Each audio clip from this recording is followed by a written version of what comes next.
Hello, this is Luke Sprague with the Wisconsin Veterans Museum. This course is going to cover interviewing techniques.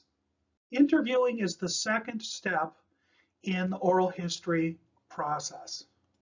One of the things that I tell people is that interviewing is best learned by doing it. So just like learning to ride a bike, learning to do oral history interviews is best done by doing it. And don't worry if your first interviews aren't perfect.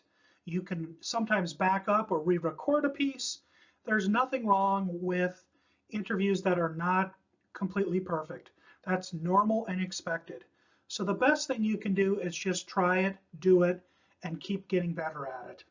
One of the things you can do to improve your first experience as a budding oral historian is to know your equipment. Understand your recording device, know how it works. Also know what to do when it doesn't work. Practice with that digital recording device. You do want to have a standalone digital recorder that's of decent quality. You don't want to just use your cell phone. You want to use something that has good gain on it. See what works, see what doesn't work, and keep practicing with those devices. Those recording devices. It's so important. Read the manuals, understand what you're doing. That will help you out immensely, even before you get into your first interview room. So there are some details that can help you, even on your first interview. So we're going to cover that on this page. At a minimum, you want to record in WAV quality, .wav quality, on that device that you have. If you have settings for what you want in terms of bit depth and in terms of frequency, go 24 bits by 48 kilohertz a second as a minimum. There's some people who will advise you to go bigger, 24 by 96. It really depends on how much storage space you want to take up. In our case, we found that 24 bits by 48 kilohertz is the ideal balance between quality of recording and not being too large of a file. The other thing that happens in today's world is people will use MP3 files as their base recording. Don't do that. You want to record with that good quality WAV file and then extract an MP3 from it. You want to record with as high as quality you can maintain and keep for your records and permanently, and then extract lower grade files and compressed files like an MP3 out of that WAV file. Make sure you have adequate space on the SD or micro SD card or whatever digital format media you're using. Ensure that you have more than adequate space, at least double for whatever you think the length of the interview will be, and also have at least one or two backup storage devices ready and easy to use at hand. Have them formatted and ready to go in case there's an issue with the recording digital device that you're using in that media. Do absolutely conduct a sound check in your interview room. Do it in advance of the person, the narrator, getting there. That's why I usually arrive at least a half an hour in advance. So the best way to do it is if the recording device has a headphones out, you can listen to whatever the device is recording. That's one way of doing it. The other way of doing it is to actually record a piece, like on a small digital recorder, then play it back over its external speaker if it has one, or plug it into another device and listen for the sound level. Make sure you're getting plenty of good gain and you're able to get those two channels in so you can hear that audio when you do the interview and you play it back for somebody else. If you do have issues with noise or some other issue during the sound check, try to minimize those before the interview. That can include turning off a fan, stopping a cuckoo clock, unplugging a refrigerator, whatever the case may be. It may also include moving the microphone or microphones so that you're not picking up that noise. Also, make sure you bring along 2 bottles of drinking water extra batteries for your device, an extension cord as a possible fallback for your power transformer, and of course tissues for the interview as issues come up. Ideally, an interviewer has a good rapport built with the narrator. Usually this is done in the pre-interview meeting and other pre-interview processes. You want to build that rapport. You don't want to become their buddy, but you want a good rapport with them. The other things that you need to cover during the interview is don't come in with your own bias on the questions, and try not to have any implicit or hidden bias when you ask a question. Come in as neutrally as you can to ask whatever question it is, and let them figure out what meaning they want to draw from that question. The second part of that is be ready to ask difficult questions, even uncomfortable questions, to continue probing and continuing to ask questions to help flesh out whatever issues come up. We talked about this in an earlier course. Be aware of other people being in the room and those people influencing the narrator. In an ideal case, it's just the interviewer and the narrator who are involved with the interview. A lead-in is a piece of audio that is usually placed at the front of the interview. When you start the recording, you're going to record the 5 W's: who, what, when, where, and why. And you're going to have that clear to whoever picks up the interview in the future. That's why you do the lead-in. Some people like to do their lead-in before they get into the interview room and start the interview. I personally prefer to record it while I'm there. That way, if there are any corrections to be made, the narrator can actually assist you with that. That's actually important. The other thing that happens is people will sometimes memorize their lead-in, and that's fine as well. The following is an example of a lead-in from one of the oral histories from the Wisconsin Veterans Museum. Today is July 11th, 2019. This is an interview with Richard William Cordovan, who served with the 96 Machine Records Unit, U.S. Army, Tokyo, Japan, from 1953 to 1954. This interview is being conducted at Trevor, Wisconsin.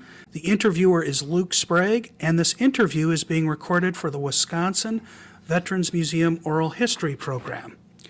Okay, Richard, where were you born and when? One of the most important things you can learn as an oral historian is to ask open-ended questions and then allowing the narrator to answer the question fully. Pausing, waiting, and letting them answer the question completely. So the best possible phrase that you can learn is tell me about. It's open-ended. So an excellent question to ask the oral historian Luke Sprague, who is a veteran from Wisconsin, is say to him when you're starting the interview, tell me about growing up in Thorpe, Wisconsin. Then let him answer the question. It's wide open, and let him go where he wants with the question. That's an open-ended question. The tell me about is a perfect phraseology. Here is an example of an open-ended question with Kim Galsky, a Wisconsin veteran.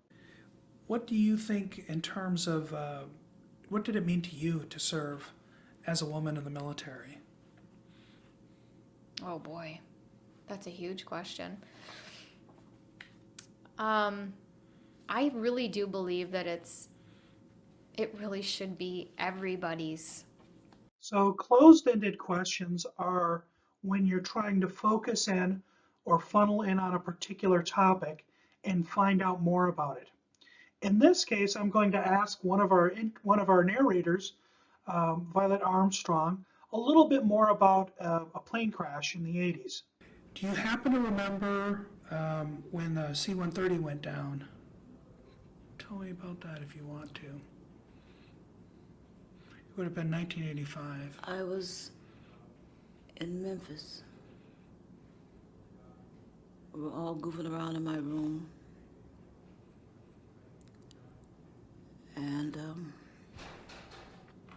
we got ready to go to bed.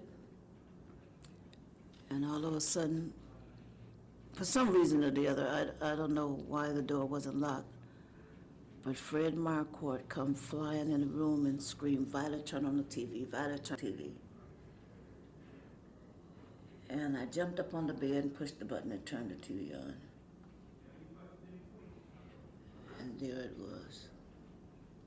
One of the things that will happen is your interview will get interrupted by people, by technical difficulties, whatever the case may be. The key here is that you identify who is in the interview and what segment number it is when you restart the interview. I'm going to give you an example here. The other thing that's perfectly acceptable for you as the interviewer is to pause the interview and take a break. Let's say one of you needs a bathroom break. You simply end what your current question is, and you conclude by saying, "This ends segment 1 of the interview with Eric Oxendorf." Pause the tape, recording device, and then start back up on segment 2. So we are back in the interview with Eric Oxendorf. We had to pause there. There was an interruption by the library. We'll continue the conversation. This is part 2 of the Eric Oxendorf oral history. You use the probe when you come across something you didn't expect in your interview. Usually it'll come from an open-ended question, and if you're actively listening to the narrator, you should have a question in your mind as to what that is or more detail about it. At that point, you ask the question, "Well, what about such and such? Tell me about that." And then you let them respond. And you have to make the decision on the fly during the interview if it makes sense to continue probing and asking those questions, or if it doesn't make sense to ask the question at all. You can use other closed-ended questions to refine, using yes and no questions to help refine that probing question and help you find out more about that interesting topic that's come up. A minor point on the probe question is remember that at some point you're going to come back into the interview guide in the framework that you've laid out. So think about that transition as you get to it and as you come up into it during the interview. Try to not let the narrator use jargon or acronyms overly. Make them explain what that word means or that acronym means so that the listener in the future can understand what they're talking about, especially if they're using it in a crowded sentence and it's not clear that it's jargon or an acronym. So there are a number of things that can affect a narrator's responses during the interview. And some of these we've covered in other courses. So this is kind of a review, but be wary of power dynamic, a senior individual versus a junior individual in a supervisory situation, that power dynamic. Be aware of an interviewer who's too buddy-buddy with the narrator. Sometimes you'll see this in family situations where the familiarity of the individual will affect that interview. Also be wary of the interviewer who has all the answers. That's also a problem. The mood of either the interviewer or the narrator can affect the entire interview. So that's important to be aware of when you go into the interview. Other people in the room, we've talked about that, and distractions and or noises can also affect and even derail an interview. During the interview, in addition to being aware of where you are in the framework of the interview guide, you're going to want to take notes, write down time hacks, what happened, if there's a major event or an important point, you want to write down the minutes and seconds, and then what the topic is next to it. That's called field notes. That's part of that. The other thing you want to do is, of course, pause as necessary for breaks. Ideally, you have as few breaks as possible. Usually I won't do them unless we need to do it. Second thing to be aware of has to do with particular file sizes. Some devices, as they come up on 2 gigabytes of memory, will break a file into 2 chunks, or they may just stop recording. So maybe practice that before, or be aware of that before you get into the interview room. Also during the interview, be ready for emotional experiences to come up. That's what the box of tissues is for. Be human, be present to that person and what they're going through. That's the best thing you can do during that interview, is be cognizant of what they're going through as they're telling you their life experience and what happened to them. In some ways, an interview is like a story. There's a beginning, a climax, and an ending. So you want to make sure that if you're following the story arc model, that you bring the interview back down, you close it out. So you wind down the questioning and there's a natural flow. Once you start doing that, because you're in control of the flow of the interview as the interviewer, that signals to the narrator that we're winding down. You can do this through various types of questions, one of which I'll give you an example of right here. So in telling your story, why do you think you agreed to do this interview? Because I want people to know the truth and see how real stuff is, to know that, there are things that aren't perfect about the military and things that they could change to work on, and to hope that they will learn from their failures and to be able to help the next person who comes to not have to go through what I've had to go through, to encourage other people, to let them know that, things can get better if you work hard and do the right thing, and that there always is another option. You do want to put an ending on the interview. You don't just want to stop the recording. You want to make it clear to the reader, to the listener, that this is the end of the interview. Here is an example of an ending. So if you don't have anything else, thank you for your service. Thank you, sir, for yours. And this will conclude the interview. Okay, Thank thank you you. very much. So the job of the interviewer is to fade into the background. The best interviewers fade away, the narrator takes the fore, and they can be clearly seen by anyone who's listening. The best way to paraphrase this is to be an active listener who's being respectful while controlling the interview flow and letting that narrator respond completely. That's the goal you're aiming for. Remember, after the interview is complete, you're going to need them to sign the deed of gift or not sign the deed of gift, depending on what their wishes are. You're going to want to go over with them any spellings, any particular details or dates that you want explained better. That you can do after the interview. That's perfectly acceptable. And if you have to break the interview into multiple segments, this is where you would make the arrangements for the next appointment and the next interview. After you complete the interview and you've turned it into the organization, there are 2 more steps in the oral history life cycle. The third step is preservation, and the fourth step is access. And we're going to go over that really quickly right now. So here's a short list of post-processing tasks that occur after an interview. So after you turn the interview in, whatever organization it is decides if they're going to take the interview in. They're going to create a master file folder for it. They might send a thank you letter out to the narrator. They might create CDs or DVDs, get those back to the user. They may also take steps to preserve that original medium that it was recorded upon. Very important. As part of that process, we would create a preservation master drawn from that original file, and then from that we'd create a mezzanine file, which then becomes the working file for the oral history, and then from that we would extract and create access files that could be peculiar to whatever metadata, player, web access, whatever you're using. So we use the acronym LOCKSS. Lots of copies keep things safe. We live and die by that. So as part of the cataloging process, we will generally write a summary or an abstract of the oral history, and then we'll have both internal and external cataloging that we'll do with that oral history so that the public can find it. The other types of access files that we'll create are indexing of the files using OHMS, the Oral History Metadata Synchronizer, and or transcriptions of those oral histories.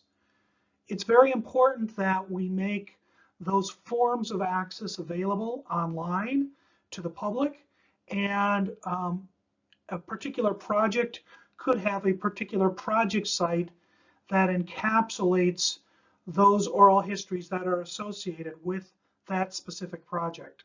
This is just a quick overview of preservation and access. Normally you're looking at between 55 and 60 hours per interview. Generally the interview, if it's an hour long or 2 hours long, is roughly 1/25 of the entire labor spent on the interview. So just keep that in mind. So this is Luke Sprague with the Wisconsin Veterans Museum, oral historian. If you have any questions on any topics or any issues here, do not hesitate to email me at the email listed here. Thank you. Bye-bye.